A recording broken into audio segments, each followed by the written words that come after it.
I'm having my one. Hello and welcome to yet another episode of the I'm Having My One podcast. The They board go on a games, bit, don't they? yeah, another one. The board games podcast, born from our post-game wittering and driven by the board game etiquette of having a one-time do-over for those little mistakes and inefficiencies we all experience when we play. Now, King of the Wands is our guest this evening, but before we get to him, I'm utterly delighted to introduce you to the dice to my tower, the neoprene playmat to my board, the meeple to my sheep. Fellow host Paul is here. Hello, Paul. These intros are getting weirder and weirder uh, as we go Liked it through. though. You It was enjoyed good. that one? Is that better Well than the done. last one we did? I don't know. Don't know. Yeah. Well, Okay. it depends if whether it was the last I one know. due to What order recording these do these come schedules. out? What order are they recorded in? We've changed t-shirts, so you don't know. Sorry, just nearly knocked my computer over. Minor earthquake in Runcorn. Right. Alongside Paul tonight, I'm joined by another of our regular contributors on the pod. You will recognize his voice, or if you're watching the YouTube, you can see what he looks like.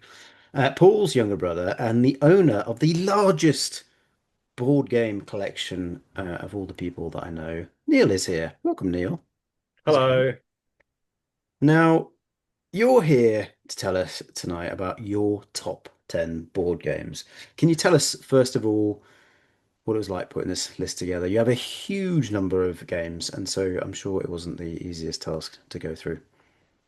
Yeah, so I don't know if other people have gone in like a 10 through to 1 in terms of preference, but instead I've gone for 10 kind of categories. I think Steve Ashing did Mm. similar. Um, Yes, yeah. so I've gone for 10 categories and I've picked my favorite for each of those categories slash occasions.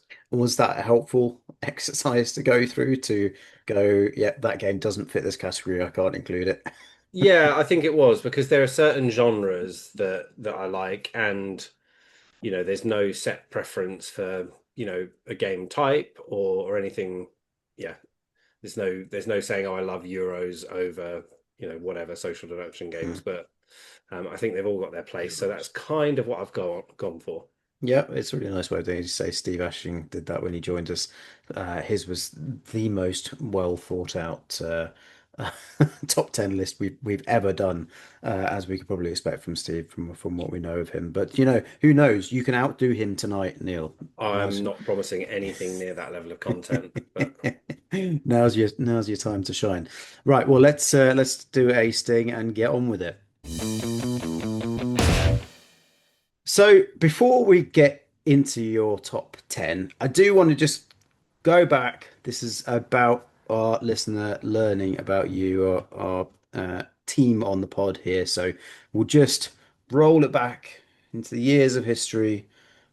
Just give us the 2 minutes, 5 minutes, if you will, of what got you into board gaming originally and what got you to kind of where you are now with your board gaming.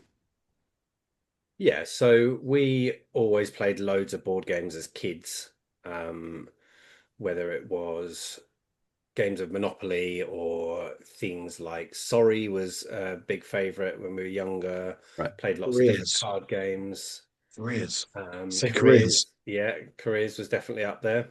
So that always kind of sparked the interest from an early age.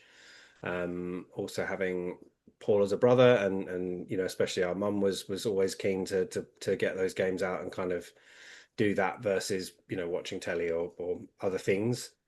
And then really, I think we probably covered this in one of the earliest episodes, but yeah, we're There's no way we can properly expect people getting to go back and listen to those. yeah properly getting into board games. Probably started around I don't know what we're saying 2010 when we always used to do boys' night round either Rich or Ali's place. I think I Um, got involved about 2015, 2016 with a odd few little bits of that. And it yeah, had so been that going on for a was few years before then. yeah, it was when I moved back from Switzerland. So maybe properly was like 2012. And we'd get together on a Monday night and we'd normally cook up some food, take it in turns to cook up some food, and then we'd watch a series, whether it was Game of Thrones or Walking Dead or Boardwalk Empire, I think we were doing for a little bit. And then it kind of veered away from that because we had that great opportunity for a few really good friends to get together on a regular basis. And then someone pulled out like a Catan or a Munchkin or something that was just a bit of an intro, and it just turned those nights into something that was interactive versus having this great opportunity to all get together and then stare silently at a TV screen for an hour or I two. bet you still didn't ask about each other's lives though in either scenario, right? No. Yeah, okay, cool. So the boys' nights that then evolved into board game nights, and from there, Yeah, and then it just sort of started delving deeper and deeper and became a regular thing. I then moved up north for a couple of years and didn't really play games that much while I was up there, but would still that's when I first started buying games. So I think buying my own copy of Munchkin, and I think it was up in Shrewsbury where I bought Antiqui Duellum. I was going to say there's that Was fairly foundational chat you had with the guy in the board game shop up there, right? Yeah, and I think I started my collection with um yeah, it was Munchkin, Antiqui, and Mage Knight. Not Mage Knight, Warrior Knights were How many Warrior sort of the times Knights first is set of so games. good. how Yeah, many I times you just, I played just, Warrior I'd Nights in that completely time? forgotten about that, and I just thought, would that make it onto the list? Maybe Yeah, yeah. Well, we'll play it again one day. one day. One day, one day. I remember good stuff about it when we played it. It was just really complicated. But we're much further along in our board game understanding now, so it'll be a total breeze. Okay, and then that got us to kind of like pandemic-y times and TTS and podcasting and that's where we are now, right? Another part of the hobby for you, I think, has been miniature gaming, though, right? Is that like where do the two things sit side by side? I know that like the painting stuff's very much an interest as well.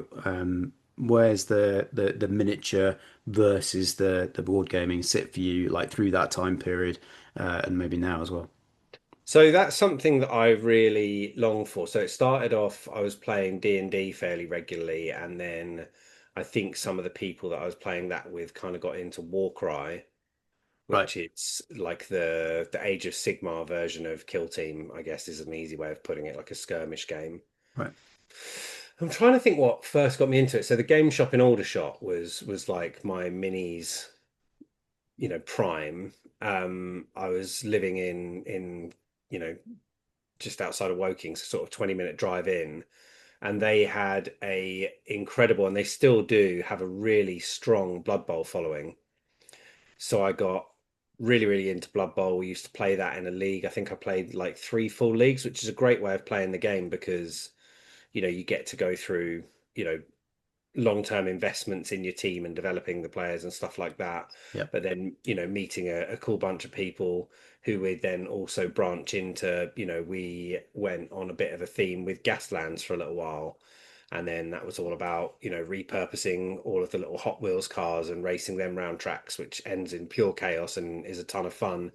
That's where I got into Dead Man's Hand and Oh, Dead Man's uh, Hand is was so good, lucky that enough to game. play little games like Rumble Slam, and that properly got me into painting. And I think I really got into painting over COVID because I turned our little spare room into a kind of yeah hobby area and And you're kind of pretty decent at it, to be fair. You know, like some of the stuff that you've done over the years is good quality stuff. Is it the kind of thing that you take a lot of pride in the minis? I know some people, maybe myself, are a bit more. It's about just trying to get it to a state of being able to play, so it would It's look all nice about on the the three table. foot rule, right? Yeah, the 3 foot rule. yeah. But the painting, I think that the stuff that I've seen of yours is so good. There's a care of attention and pride in actually just the painting of it as well, right? Yeah, there are certainly a handful of models that I'd say I've put 6 or 8 hours into a single model. Wow. Yeah. Um, to just practice different things. I remember there was so I got quite into over COVID as well. I got into quite into following a few of the YouTube painters. So I got big into following Squid Mars stuff, who's like this really easygoing Swedish guy. He's just I find Swedish accents very easy to listen to. And then there's an Italian guy called Marco Frizzoni, who did really good kind of When you wanted it a bit grungy, more frenetic. Is that a yeah, stereotype? No, grimy sorry. looking, yeah. And I remember he did a, oh, I'm gonna forget the name of it now. Yeah, he did a really cool Gotrek Gurneson, which was like one of the Sigmarite kind of dwarven heroes, and he that was like one of the first time that I'd seen OSL, so object source lighting, and I remember replicating that. I honestly, I think I put 10 hours into that mini. And that's the incredible Mohawk dwarf character, I think, Yeah, right? and Mm, he's holding like a rune stone in one hand that was emitting like a white blue light, and then he had like a burning axe in his other hand. right. And that was amazing because you had to basically paint the model to a high standard and then like go at it with an airbrush and potentially risk ruining everything you'd done so far. And it God, was all sounds stressful. about yeah, playing with values of light, and there was a lot of just kind of copying what he'd done, but that kind of taught me about how OSL works. And yeah, that was really, really interesting. And I'm a bit sad now that I've moved house. All of my painting stuff's in a cabin in the garden, and It's a great realistically, I just setup you've got, but it's just a bit it's just inaccessible, right? yeah, it's just functionally a little bit difficult because we've got the dogs and stuff. Then someone kind of has to be in the house in case they're barking or anything like that. And there's no loo down there, so we can't host boys' nights down there. Anyway, before we talk about that for an hour, it's been 10 minutes already. Let's talk about your games. So, as we were saying before, you've got these in a categorization. I'm completely happy. Do it in whatever order. You have kindly shared your list beforehand, but where would you like to start in this tasty top 10? Well, seeing as we've already covered most of it already, let's just confirm that for me, I had to put a minis game in there, Okay.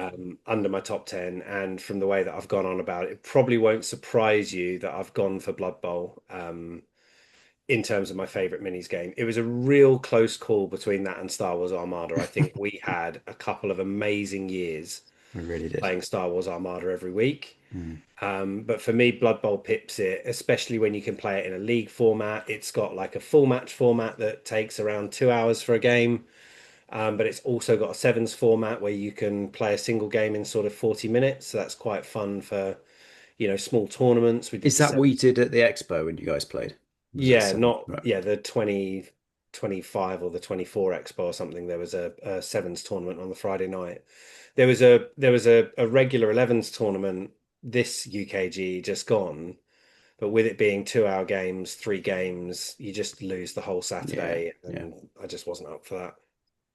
No, I think I agree that especially if you want to just have a couple of quick games or whatever it is, the sevens format is just so well worked and so well balanced, right?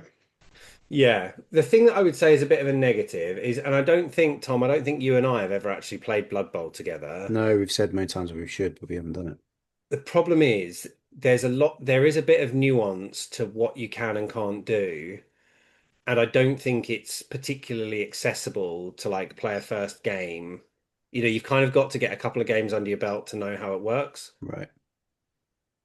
Um, so yeah, I guess that's probably the biggest sort of draw against Blood Bowl is that it can be a bit of an investment in So is learning. it very difficult then for a new player to have any chance of winning a game then? Is that what you mean?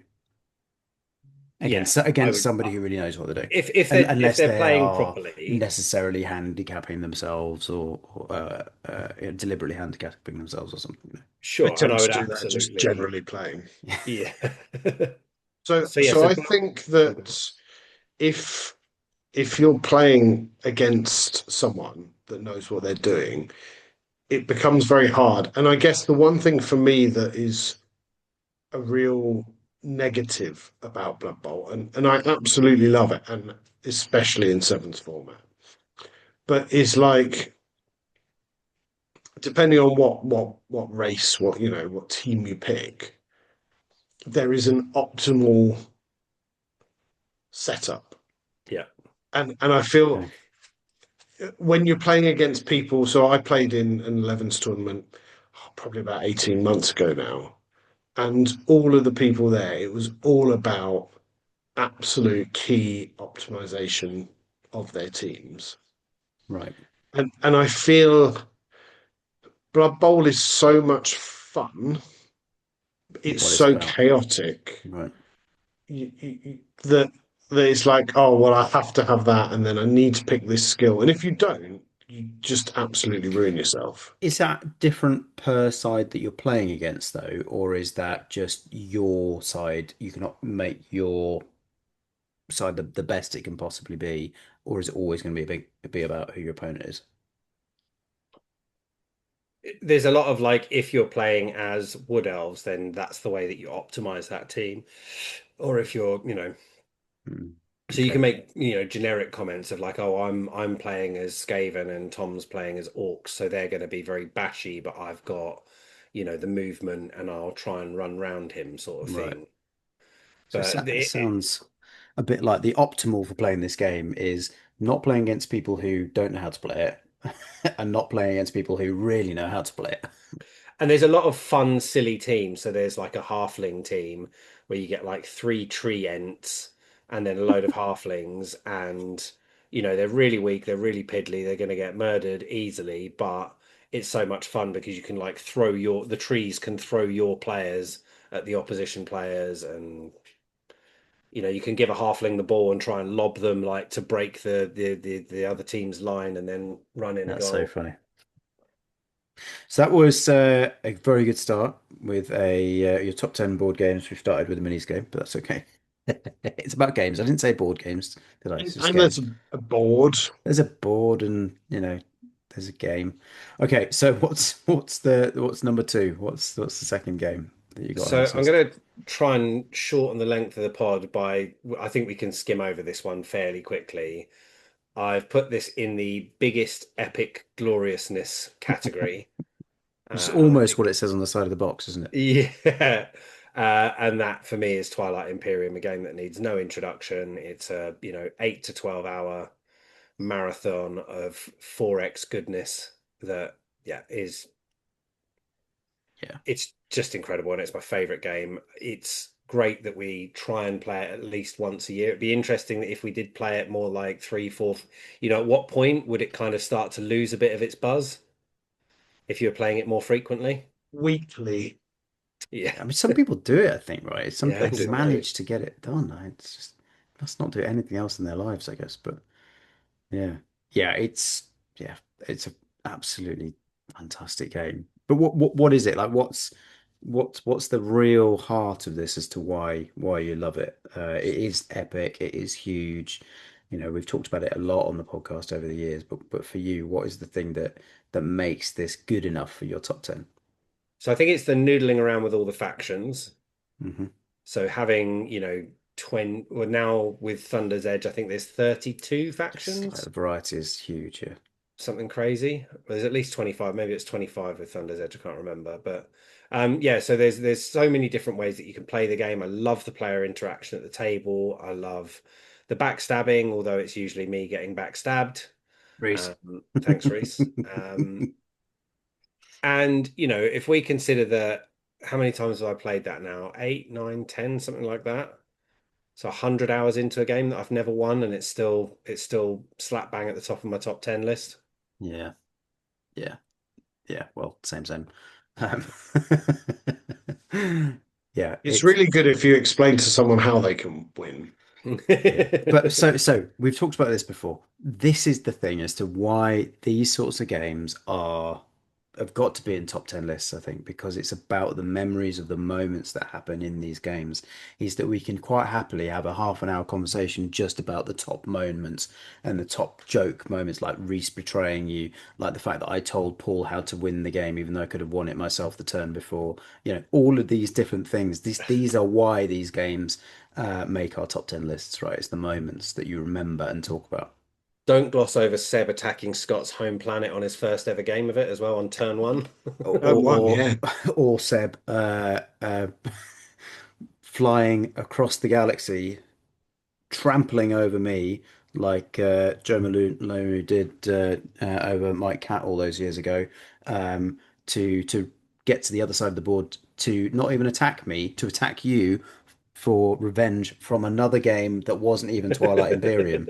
Yeah, All these moments. Yeah, it's funny how many of those include Seb in those epic moments of betrayal or vengeance. Yeah, retribution. yeah, Yeah. exactly.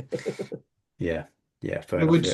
I would just because we discussed it over Blood Bowl as well, I would just caveat Twilight Imperium with, and again, I think we kind of sit in the sweet spot. It's hard for new players, but I mean it's hard for everyone to kind of win. But again, I think it can suffer depending on who you play with from that optimization. Right, I've picked this faction, so I need to capture that type of planet on round one and build myself this, and then it becomes a bit like chess-like that you have to do these moves first to have a good game. Whereas, and we do some of that. There's obviously planning involved, but it feels a little bit more free flowing, doesn't it? Like Yeah. what would be fun to do. And I Um, think it's good that we all sit in that category. Whatever we're playing, it's like, right, what's the fun option for this game? That game we played at the last OneCon, which that probably got closer to the 12-hour mark with breaks. I achieved nothing all game, but I was playing as the X-Char and I just had the most fun bombarding people with space cannons through wormholes and just being a threat from like out of nowhere just through positioning on wormholes. That was a ton of fun. yeah, you can still have a good time because I guess it'd be easy to think about it as, um, a game that you play for 6, 7, 8, 9, 10 hours and then not win. And you just, that's a hell of a commitment that somebody might not enjoy if they're not going to uh, can win or have a chance of winning. And you can get halfway through the game and go, yeah, I haven't got a chance of this, Yeah, but I'm still having a great time. Right, I'm still contributing. Anyway. Let's go on to the next game that's Twilight before Imperium. we talk any more about that one. Um, we do love it. Okay, so that's two games in. What else have we got?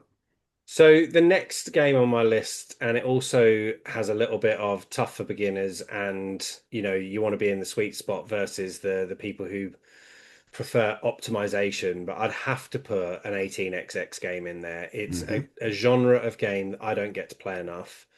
I absolutely adore it.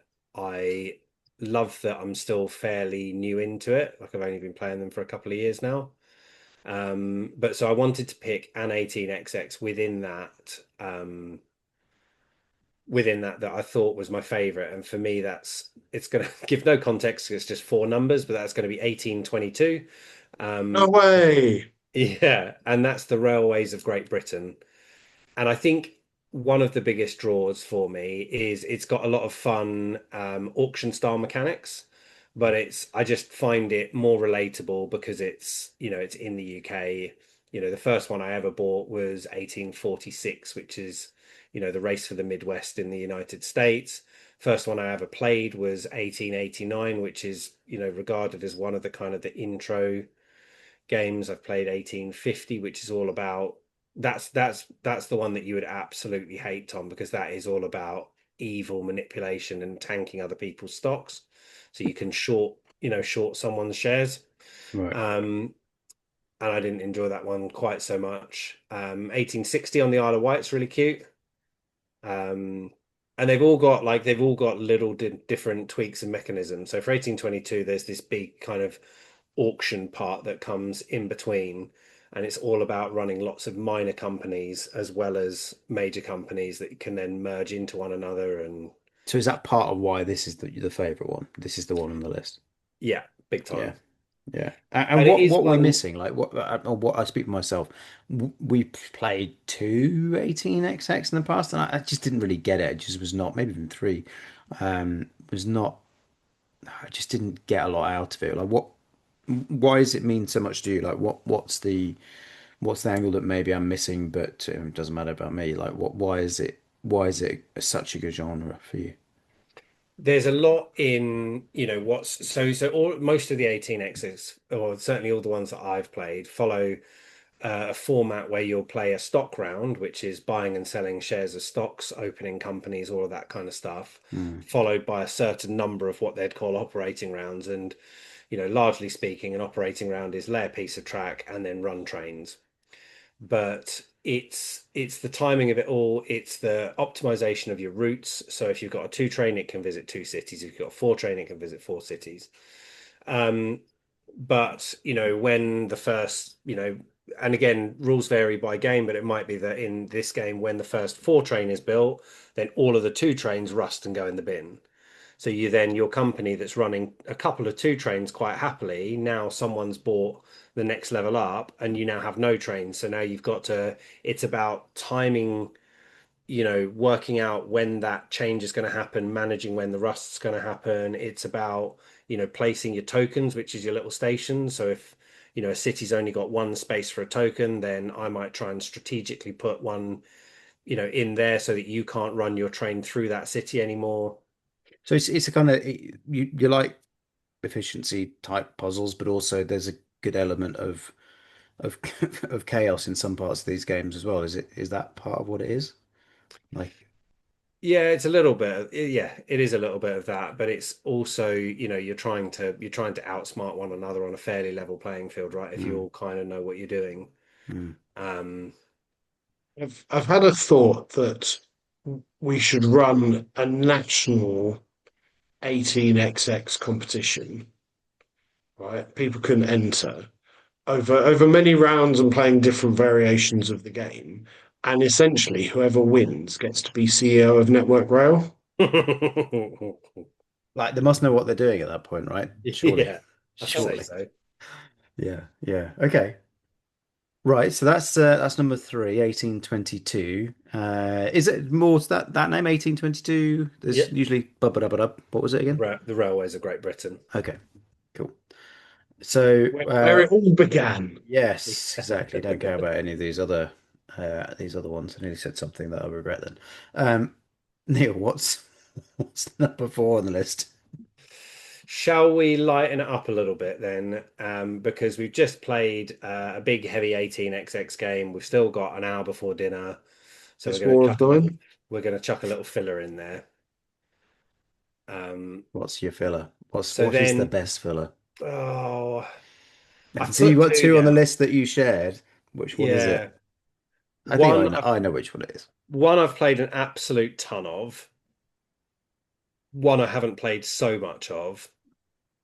So I've played a ton of Love Letter, and that is just so accessible. It's so easy to get people who are relatively new into board games to understand it, but it's also got, some fun mechanisms in there. Hmm. And the other one being Skull, which if the category was best fun filler, In the pub. especially with a few beers, then it would probably be Skull. And I think Mm, the most fun I've ever had playing that game was when we were sitting in Reading, probably that was good.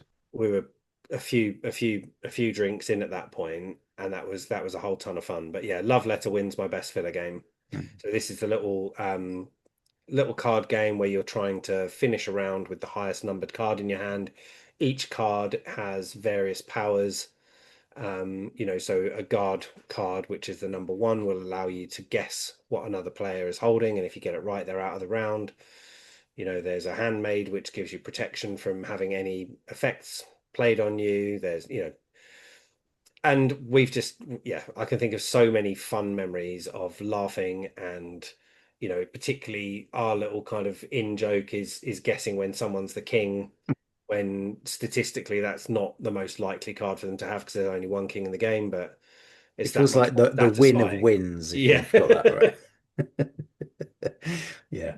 Oh, But and they've done a load of different reskins of it. So they've done, I think, probably a Cthulhu there's one. a Yeah. Cthulhu one which They've is done the just a bit Batman interesting. one. I think the Batman one might be better than base game. Do you reckon? I think it's But really it's a good. million pounds if you want a copy of Is it. it? Ali's got a copy. or unless he's sold it, but Ali certainly had a copy. I've played it with him a few times. Quick, buy it from him and then Yes. sell it back to him. But that's one of the games where so I've got that new Kickstarter of Excalibur, which is Yep. a bunch of fun, but it's in many ways the same mechanic of Yeah. your little poker chips just have different powers and abilities that then interact with the other players. Mm. Yeah. I don't know what else I can say about Love Letter really, but it's the ease of having that, in your car, in your pocket, bag, whatever, just being able to pull that game out and play it at any point. I think it's great. And if you want to play Skull, and you're in a pub, you can just use beer mats, right?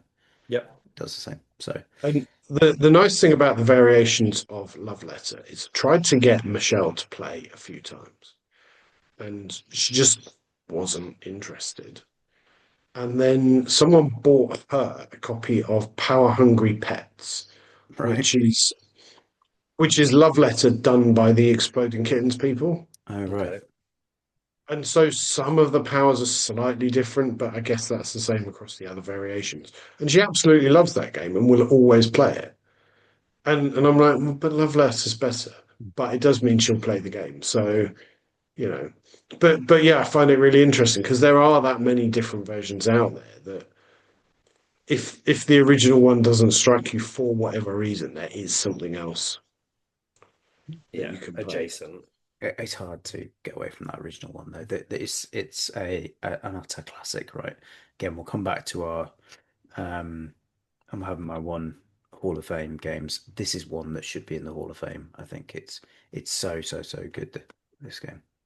Okay, let's go on. Do you do solo next? I think this is something that I know all of us really like to do a solo board game from time to time, just when we feel like we haven't got any friends or whatever. But what I say that in jest, like that's completely counterproductive from what I always say about solo board games.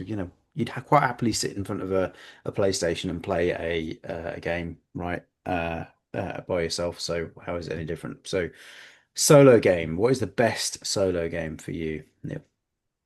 So it took me a while to get into these because kind of like you were saying, I think if I was ever just spending time on my own, I would just default to jumping on the Xbox and playing that with some friends or, whatever.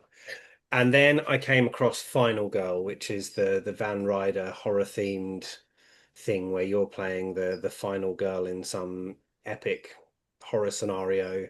And they've got, all of the encounters are set up as feature films, and a lot of them are rip-offs of, horror movies. So you buy the core set, which then gives you the playing components for the core game, and then you've got the feature films for all of the rest. And that got me well and truly hooked onto solo gaming. I then tried a few others. I enjoyed playing Hadrian's Wall solo. I've recently picked up a copy of Friday, although I haven't got my head around the rules for that yet. But the one that I'm going to put down. Oh, I played ISS Vanguard. I played a fair bit of that solo. That was quite good fun. I've been playing the Stalker campaign solo, but I'm really trying to talk my friend Camille into kind of committing to that because he enjoys the video game for that one. I love playing Frostpunk solo. Anyway, sorry, it's a lot of they're not honorable mentions. That's just me talking about other games. Um, but the one that I've gone for is Mr. President, which is Okay. the big, glorious, like anything from 4 to 24 hour solo. It's Although you can play huge, it this game. co-op, and you and I did We about had a a go. three or It four was hour it worked stint pretty co-op well. where I kind of took the presidential roles and you took the cabinet roles and made the decisions. But yeah, it's like this giant, glorious GMT, um, yeah, playthrough of being the president of the United States. So you set out this huge board which represents the Resolute desk, um, and then you work your way through 4 years of a term of presidency, and then you can, if you wish to, run for a second term. That's in like the sandbox mode. You can also there. I've never done it, but you can play like as various presidents. So I think it's what's the game is 2000 to 2020 or something, I I think think so, is yeah. the years on the box. So you could pick someone's term within that time, and then you'll set up event cards to kind of simulate what they had to go through. I haven't gone into it in that depth yet, but It and it it's not like it's scary, right? Like it's massive it and will fill the it's table. For a like it solo game, it fills the table. yeah. I've got a like a 4 by 6 foot topper and it fills that Mm. for a solo game. But when you're actually doing it, you're just following the flow chart and making decisions and rolling dice. Yeah, but it put like that, it sounds really simple and dull. Um, but it the little go that we had with it, I loved how it was one of those games that are it's kind of like a tower defense in a way, in that it's you're trying to solve the problems. You've got a limited amount of resources of what you can spend on these things, and it's the boy with the holes in the dam kind of thing, is that you're not needing to try and fix that problem over there, and then this one, because you couldn't do that one, that's now flaring up, and now you need to put some effort onto that. I've played other games that are uh of a similar theme, and I think there's some of the ones that I love the most is that when the pressure is on and you're trying to just yeah, efficiency it, but also there's the roll of the dice, just to add the kind of the chance in there. It's really really good, and yeah, at some point maybe we'll do some more co-oping on this, and also at some point I'd just love to borrow it and just try and play it. I don't play it through. I don't know where the hell I'll get the time to do it, but yeah, it looks fantastic. It's so clever.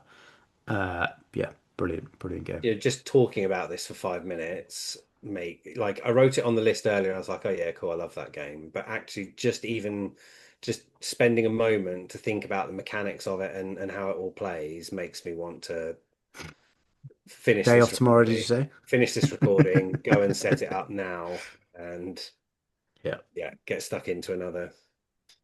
Does this have I any think I know appeal it's to you, Paul? Is this one that's one that you're keen on at some point? Absolutely. When he's done with that, I'll be looking forward to borrowing it. Hmm. Yeah, it looks really good. I really love solo gaming. I've got a few things now that I need to play through, but when they're done, I'll be knocking on the door. So On the of the Oval Office.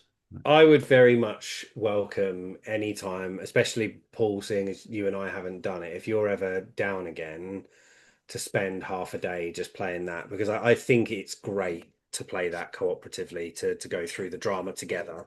Yeah, definitely. And like I say, the thing where you can kind of have one person making all the presidential decisions and the other person making all the cabinet decisions is great. Mm.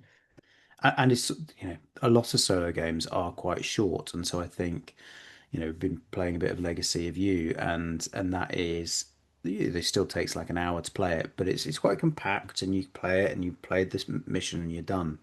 I think one of the things that definitely on my mind with Mr. President is that yeah, that kind of makes sense as a co-op, right? In that it's so massive, and the moments are I think so massive with it that you almost do want to share that with somebody. I think as you're going through it. So yeah.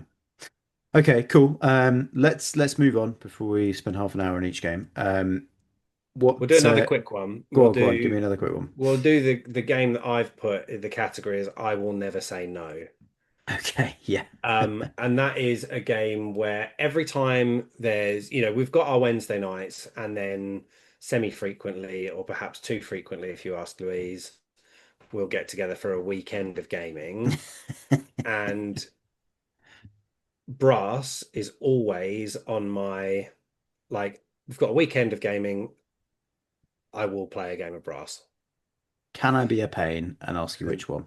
I knew you were going to do this, and I think it There is no varies by game the Brass season. unless you mean the absolute original one, It the varies the by the brown season. version. Um, because if I go to my BGG ratings, I think I've put Lancashire on top. That's But right. writing this list today, all I could think about was Birmingham. Okay. All right, we'll make it Birmingham. Um, we have talked about this game a lot, but specifically for you, what is it? Why is this the never say no game? It's just so much fun. There's so much game that, especially when you know what you're doing, you can play it in, a couple of hours. Sure.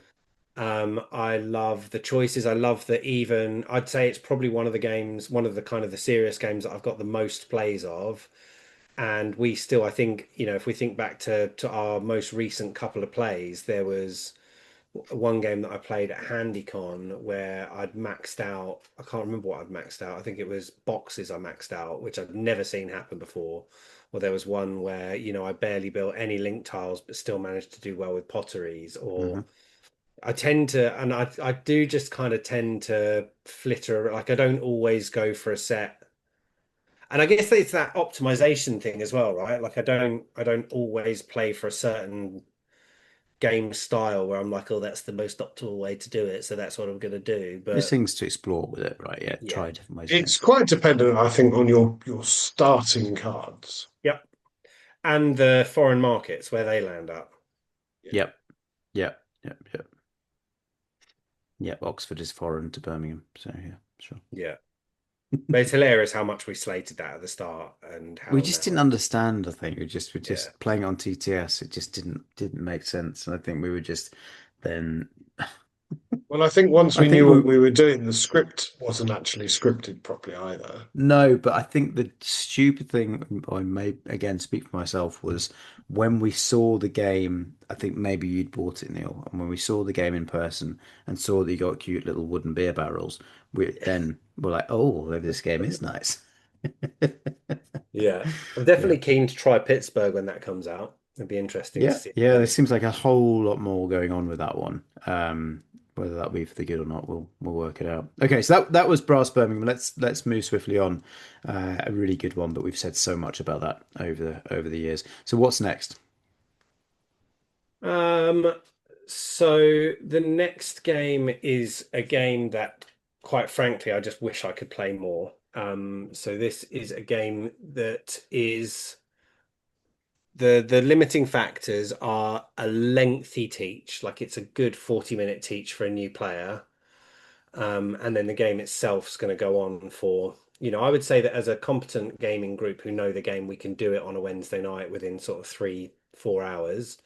But with new players, you're looking at 4 to 6, on a first run through, and that's hegemony, which for me brings such a great theme in terms of the social classes. I was going to say the social class in England, but I guess it's social classes everywhere, right? But you've got your capitalist player, you've got your working class, you've got your middle class, and then you've got someone who plays as the state. And I think really the game shines when all four of those roles are played by a human. You can AI automate some of them, but it's heavily asymmetric. So you've got to teach in each individual faction as you go through. Um, but there's never a faction that I'm bummed about playing. I guess my least favorite would be the middle class because they're a bit of one and a bit of the other. I love playing as the state because it's fun to just sit back and watch all the chaos unfold and just kind of poke and prod and tempt and entice. Hope not to get tanked. Yeah. Yeah. And I've thoroughly enjoyed you and I playing it on Board Game BGA. Arena. Even though it's only two-player, it's just fun to be playing it again. It is good. It's such a good game. I think it is, whatever year it came out or whatever year we first played it, there's no doubt that it was one of, if not the best new game I played that year. It's so clever. It's right up my alley in terms of the what it's all about and what the way in which you're playing and it's this action that you do on turn one that builds to the action that you want to play on turn three, turn four, and planning that all out is so good. It's so good, this game, and it looks amazing as well. Presentation is absolutely top draw. Yeah. And it's like the moments where you're praying that someone else doesn't do something else. So like in the game that we're doing. Sorry if this is gloating about feeling proud of the moves that I've made, but we're on our last round, and on the final two You're actions, killing me again. Yeah. it was to do something. I think I closed, I shut down the fiscal policy, which then sent a bunch of Yeah. unemployed Yeah. That was so workers, annoying. which meant that you wouldn't get paid as much. And then I was just sitting there going, don't vote to do that, like to undo that. Don't vote to undo it. Don't vote to undo it. Don't vote to undo it. And luckily for me, he didn't. And then it was like, right, now tank wages. And that just felt really Yeah. good. I'm so sorry to be celebrating. And to be fair, I don't know what state the game's in. You might still win it and it might No, still I be very for much doubt nothing. it. But I think I'm finding it a little bit tricky to do it on BGA, to remember all the different parts of it when I'm playing, so asynchronously. I also think it's actually missing the middle class player. I think the capitalist versus the working class does work, but I think the middle class player does balance it out quite nicely in that you've got they're obviously trying to sort of be somewhere in the middle of those two, and so it's this person that when you're actually playing it in person, you can say, "Oh, come on, come on, come in with me for a bit because this makes sense for what what we need to do because that person's clearly driving ahead." So yeah, yeah, brilliant so game. I'm keen to pick this up with Paul because this doesn't quite make the mark for you, if I'm right in saying so. No, but you know, it's always been online and stuff like that, and I think games like that suffer from it. Have you never Um, played it in person? Bear cons your moment. Yeah. no, I don't think so. And again, I think it's one of those games that once everyone else knows what they're doing, it then becomes, you know. So when it comes, do you want to play this game that everyone knows what's going on and you don't, or do you just want to play something else? I'll pick something else. Yeah. I think it's quite good if you've got a table of newer people. I quite like them playing as the state because you have a legitimate interest for all parties to do well.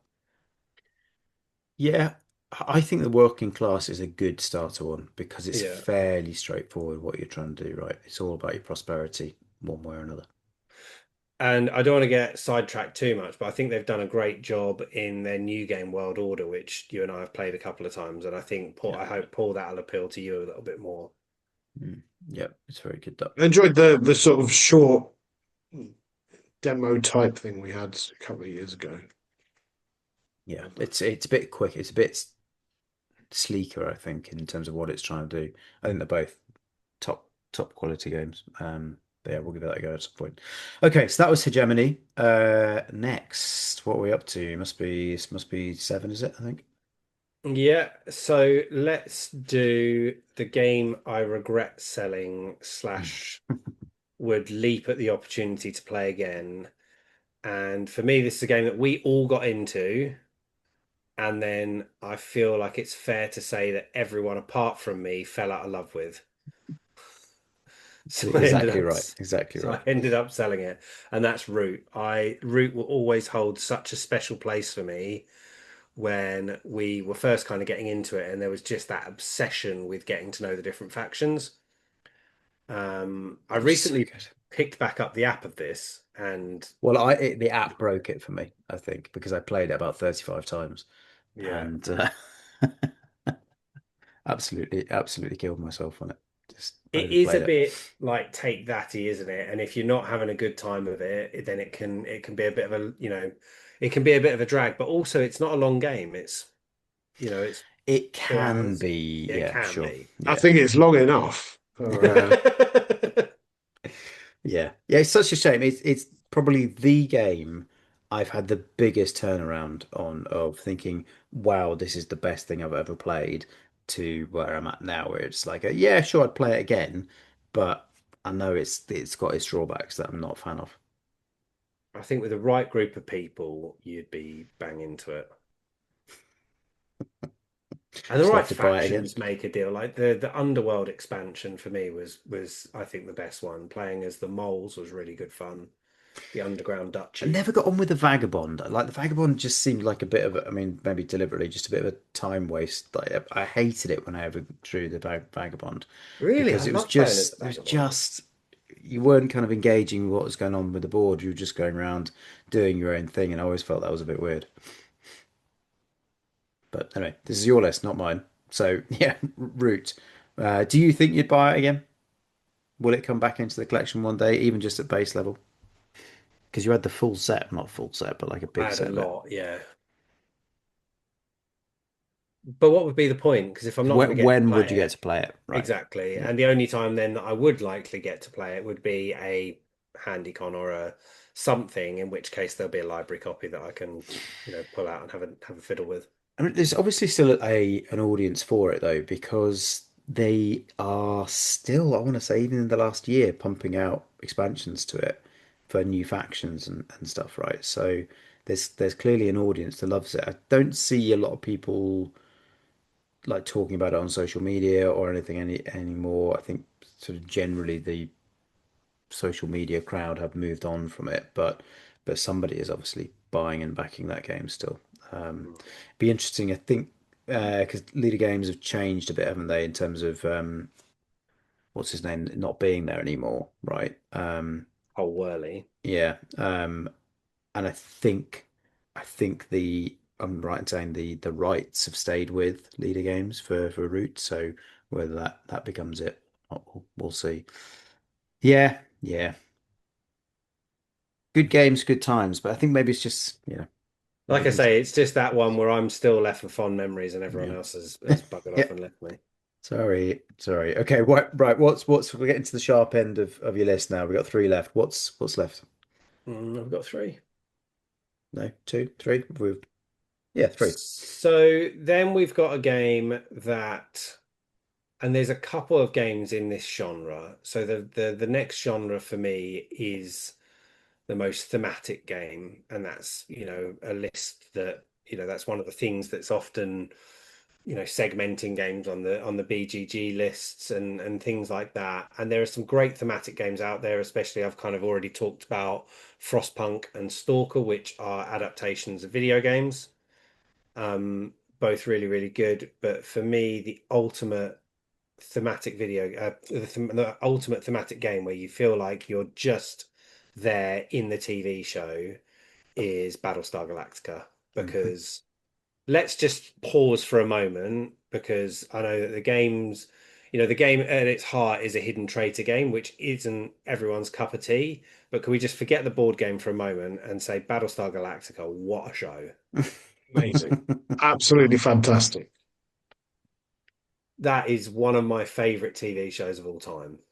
Um, and the board game just did such a great job of matching that kind of that hidden traitor energy. So it's the whole thing about, depending on the player count. And I would also caveat this with saying that there are only certain player counts that I think it works at. I think it's perfect as a 5-player game.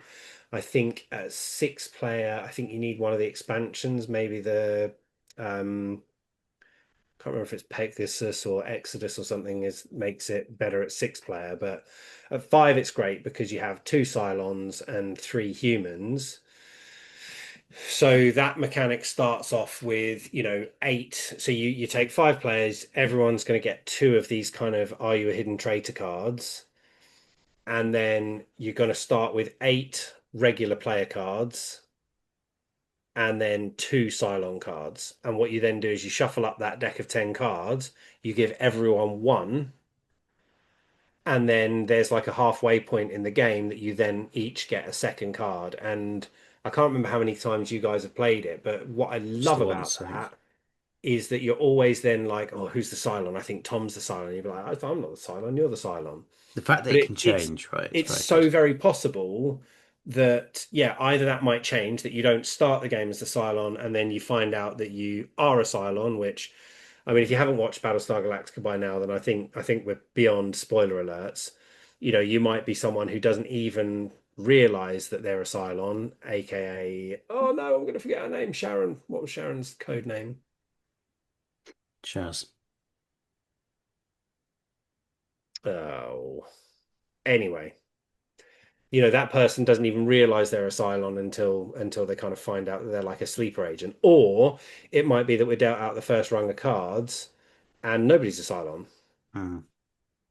Um, but then you're going on these missions. There's, you have to. It's then like that. Who else did that? Not Last Night on Earth. What was the zombie game? Dead of Winter, Dead of Winter. where you're like contributing cards towards a challenge, but then you're also throwing in random cards from the deck. So, if you're the Cylon, you can put in cards that will detract from the overall goal. But, is that card in there because the Cylon players put it in there, or is it just bad luck that it's come out randomly from the deck? It's got a great action selection mechanic. You're trying to escape the Cylon fleet. There's like the ship battles part of it. It's Yeah, I remember that was quite quality. cool. Yeah, yeah, that was good. That's good. Long game though, I think, right? Yeah, Which is maybe some of the difficulty because we haven't tried it on a Wednesday night, even though we've had the player count many times over, right? 4 hours. Mm. But again, it's with all of these things, and this is why I think on Wednesday nights it's great to just play games that we know sometimes because it turns. I've played with the Aldershot crew, played a game of Battlestar Galactica that we can wrap up in easily 3 hours, but everyone knows how to play. Mm. But if it's got to your top 10, then maybe we need to do it and just commit to doing it a couple of weeks in a row at some point. We tend to be a bit better about having weeks in a row when it's not boiling hot outside. So It, maybe we'll give that a go at some point. I'm it certainly keen to give it. The only time I can remember playing it, I basically played it sort of twice, where we got it out of the box at the first year of Expo in the games area, and realized this we can't do this. We did it for about a minute, 5 minutes maybe, and then rushed back to the Airbnb and played it for a few hours. But everyone was so tired, we just sort of had to end it early because everyone was basically falling asleep. Not, I don't think anything particularly to do with the game. Just it was on the back of several late nights, I think. the one thing that I think that I like to be careful of with hidden traitor games, and I think I kind of tend, if I'm teaching Battlestar Galactica, I kind of tend to lead with this, is like if you accuse me of being a Cylon, I'm gonna state my defense, but we're not just gonna go back and Yeah, forth, no, back you and can't. forth, Yeah. and That's turn just this into a tedious. shouting Yeah, match. yeah, Like, yeah, yeah. let's just keep that part of it respectful because that is the bit that ruins those types of games for Yeah, me. yeah, for sure. Yeah, no, I'm with you. I'm with you on that. And you are a Cylon, so Yeah, true story. All right, penultimate game. I think this might be. I've gone off order in the thing, so I've done that, done that, done that, So done. I've got your best two player and honorable mention slash no category, unless that is Oh outside yeah, of that the. is just that's number 11. So best two-player game. I can't count. Yes. So this is the. Oh Let's man, try again. Last game, Neil. the last game is my pick for a two-player game. I do so much two-player gaming, whether it's on weekends away where Paul and I get up at half 6, 7 in the morning because otters don't sleep as much as everyone else apparently, and we might play a game of Lord of the Rings Duel or Seven Wonders Duel. I play a ton of Hero Realms and Patchwork and stuff like that with my wife. I play anytime my mate Dave's coming early to boys' night. We've been working our way through Sky Team, through the campaign. There are so many great, great, great two-player games out there that I think that that's a genre that kind of deserves its own title. But for me, my favorite two-player game, I'm putting a game that all three of us have played quite a lot with one another. Um, it's a game that we've certainly played a hell of a lot more online than we ever have at the table because it takes a lot more time at the table. It's one of those where the apps kind of streamline the game quite a bit, I think. Um, but that would be Twilight Struggle. Hmm. And I would say that if I like looking at this list, I mean that's definitely in the top two or three games overall for me. Raise you Imperial struggle, but come back to that. Yeah, yeah, yes. Agreed. I'm playing I Imperial thoroughly Struggle enjoyed Imperial Struggle. on Rally the Troops at the moment, and it is so good. It's Yeah. so good. But anyway, yeah, again, your list, not my list. So so Twilight Struggle, yeah, it's a cracking game. I can't win it to save my life, but um, it brilliant game. Lovely tug of war that you've got going on there. Tug of Cold War, cold tug of war. Not Tug of sure. Cold War, I like. Oh, tug of war. Calm down. Uh, Um, and I will immediately, when we finish this recording, I'm going to send Paul an invite because you and I haven't played this in forever. No, it's good. I've had a couple of practice warm-ups recently with Tom, so he's got off the back of absolutely trouncing me several times over. So Well, we've said before that this is Paul's game to play with the devil, right? But yeah, yeah. But yeah, brilliant, brilliant game. And Paul, you're a big fan of this as well, right? it's amazing. It's so good. it's And again, we've it's a waffled bit about Mr. it a lot, President. haven't we? Oh, sorry, carry on, Paul. I was just saying we've waffled on about this game a lot. So for people that have listened to more than one episode, Yeah, they've probably heard us talking about it. yeah. Fair enough. I guess it's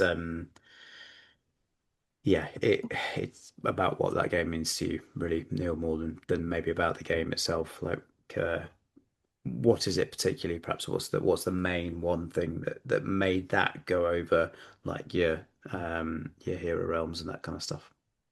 I just think it's got so many more of those tense, dramatic moments. It could Sure. be Paul spread, so much influence on the board that the next time, mass scoring comes out, he's surely going to win it. But, I might be able to try and get him on, so losing to a nuclear disaster, or there are a few different ways that you can try and win the game.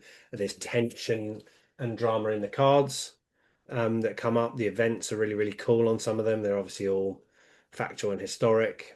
I think it's just as much fun playing as the USSR as it is playing as America.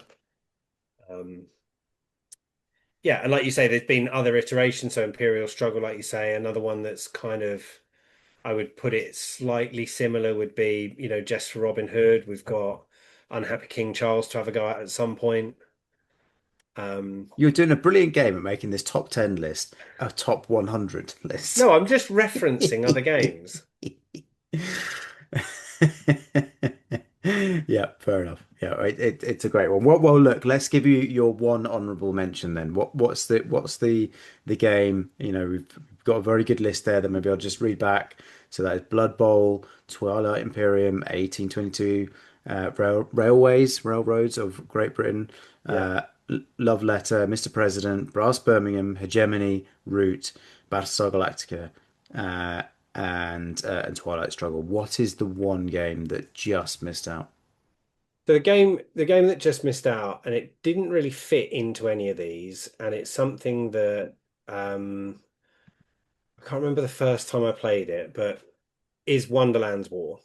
So Mm. this takes the push your luck bag building chaos of Quedlinburg with the area control fighty, kind of maybe a bit blood ragey, in that, remember in Blood Rage you could get all of the, like, the what do they call the extra minis that you could put into the areas Like to the fight the for you. monsters, basically. Yeah, yeah, Yeah, so in that you can have the Wonderlandians, but then the other half of the Wonderlandians are the cool, funky chips that, do weird and wacky things.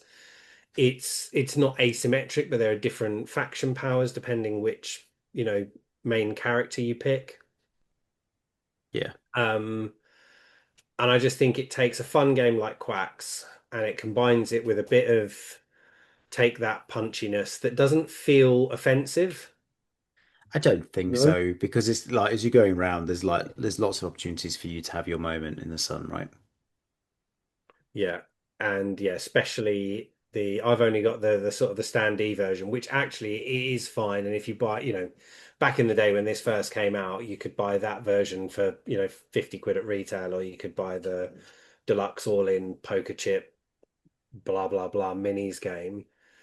But it is glorious with the full on one. The one thing that I've done with all of those kind of bag games is to put the little cardboard And the tokens into plastic. coin capsules, and Mm. I think that's It's just a good rattle, if nothing else. Yeah.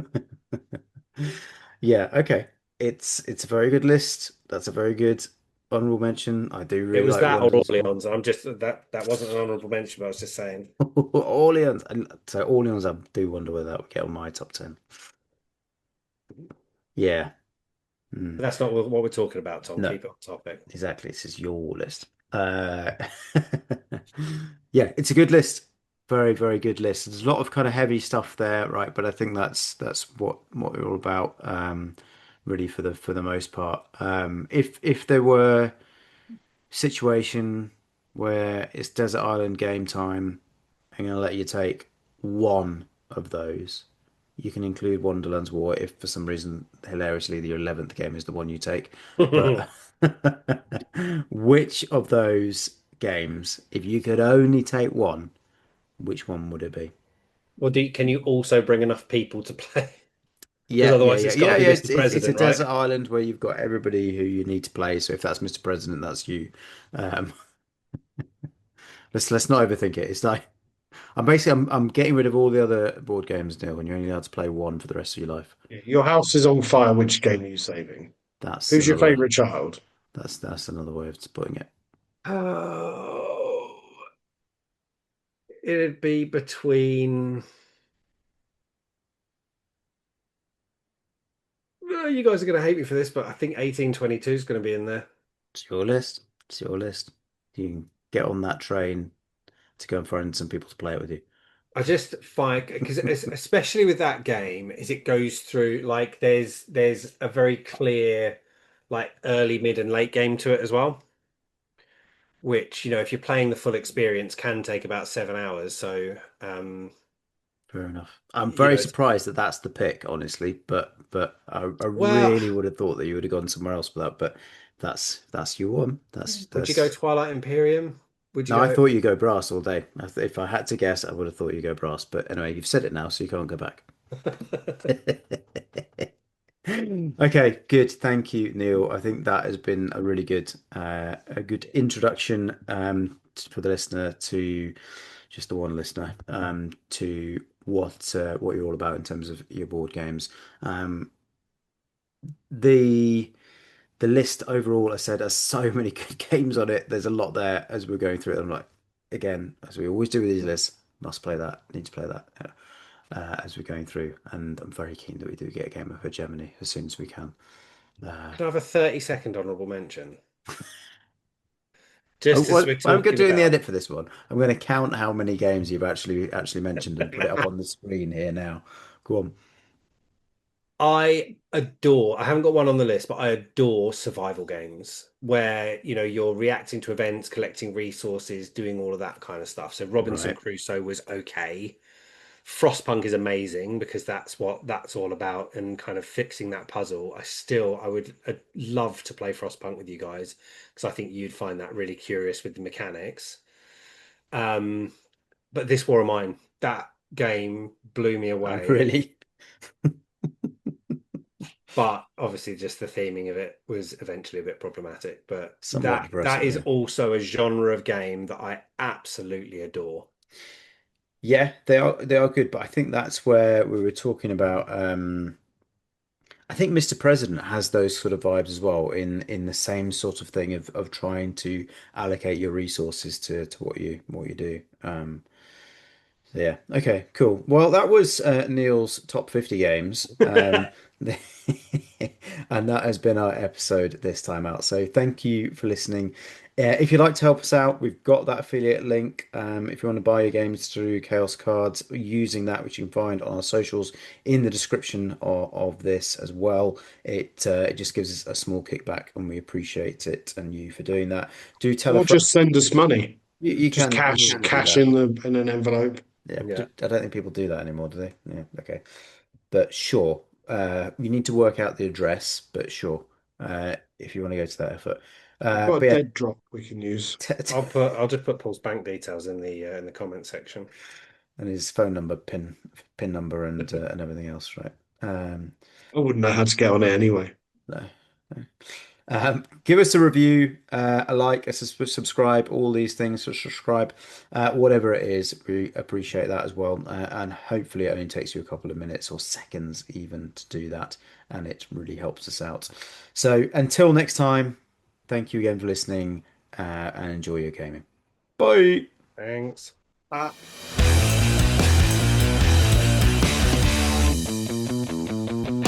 I'm having my one. You may have Am I the noticed. person who has the most ones? No, but it was just better to say you rather than me. I don't know if that's yeah. I don't know if that's a I've way written of so being many of these intros associated over the with. years, like the barrel is thoroughly scraped through. Um, but no, not in the slightest. It's obviously me. Yeah.